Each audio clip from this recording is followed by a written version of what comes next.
welcome to the next instalment of the Intico MPI 7-ton electric arc furnace update. So, the last week has been very involved. We've been doing a lot of work behind the scenes, a lot of safety checks, which have went well. Water system checks were done, some modifications to the water meters by David Smart, who's been exceptionally helpful throughout this project. So yes, a very good week for us, which has culminated into what Gerald's going to update you on now.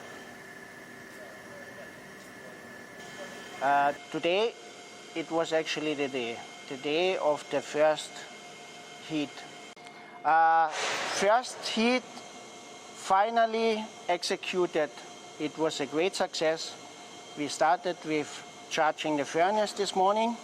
Then we carried on with first time to arc the electrodes on the scrap, and then the melt itself went really well, without any issues, without any problems, and in the end we finally did the first tapping of the first heat.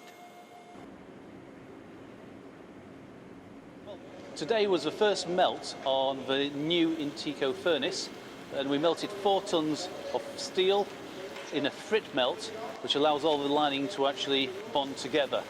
The melt went really well. We even managed to actually turn on and use the argon bubbler plug then, which helps melt out the aluminium we were adding in then. So really happy. We've tapped out the 4 tons. Going forward, we've now got project work lined up with the likes of metal recyclers for assay melts, and a major project going forward with a steel maker where we're going to have to start using the carbon injection and the new material feed hopper we have. And so it's really exciting times.